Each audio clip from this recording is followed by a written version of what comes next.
let's talk about change and why change can be good. Many people resist change because it can be scary, but it can also be good, especially if you're finding yourself in a situation where you're not following your passion. If you're not inspired and motivated, you should probably consider making a change. Doing so will give you a chance to recalibrate and refocus on your passion. It also creates a natural break for you to reevaluate your skills and if needed, the opportunity or incentive to learn new things. It gives you the opportunity to turn personal projects and passion into paying gigs, and it allows you to leave the mundane tasks of life behind you.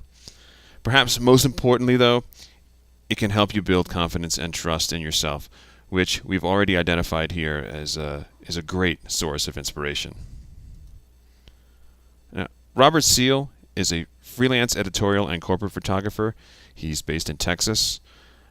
He's an expert in portrait lighting and gets a lot of work based on his vibrant and colorful lighting style. He's a hardworking guy, and he's also very, very honest. I watched as he changed careers from being a safe staff shooter to a very different world of self-employed freelancer, and saw how nervous he was as he planned for that change. And I'm glad he made that change because he is now wildly successful as a freelancer. So I wanted to invite him into this webinar so he could tell us how he was able to pull off such a smooth transition. Okay, we've got Robert Seale here with us on the line. Are you there? Yes. Great. Okay, so I want to chat a little bit about changing your career direction, something that I know that you've have recent experience with. You started as a photojournalist. You worked at newspapers, and then you found yourself working at the Sporting News for many years, doing really great work. But then you made the transition to commercial work and some work out of the newspaper realm. And I would love to talk with you now, looking back, about how that transition went. Okay. As far as how the transition went, I would say it was fairly smooth, but I sort of did my homework before I left, and I kind of agonized about it for years, actually. And I left in December of '06, my safe staff job, and started freelancing. But prior to that, I would say several years before that, I started trying to work for other clients.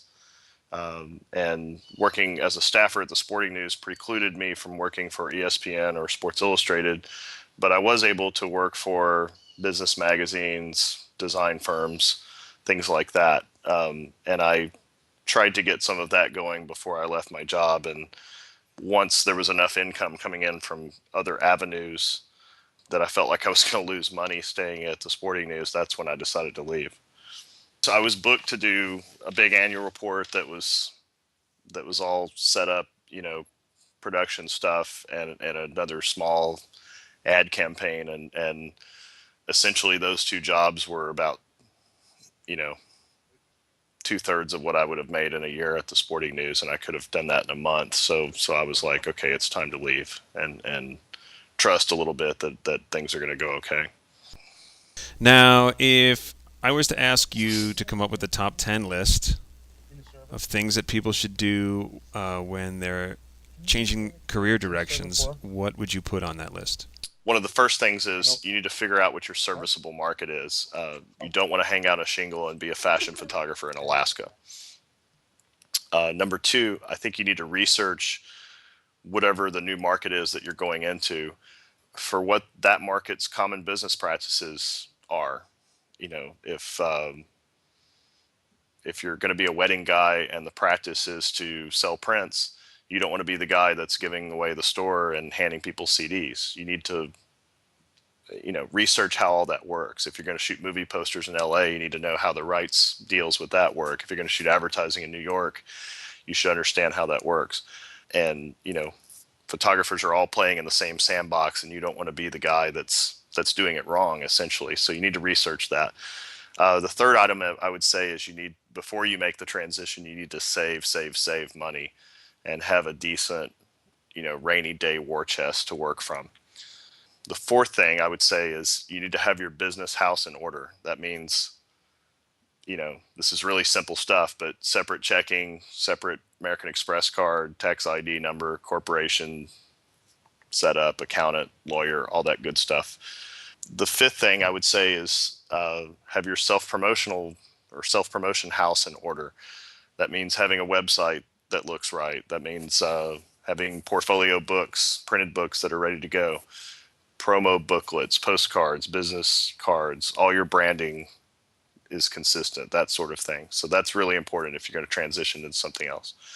The sixth thing I would say is when you do create new work, it needs to meet the needs of your new market.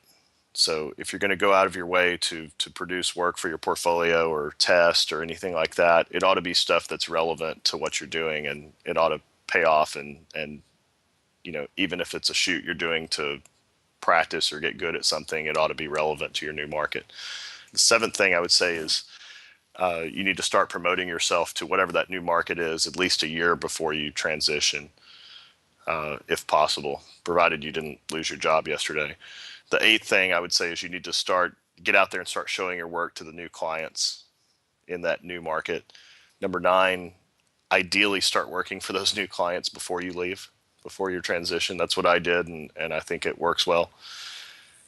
And then number 10 is what I mentioned earlier, which is when you're set to lose money doing your old gig versus the new one, that's when it's time to make the transition fully.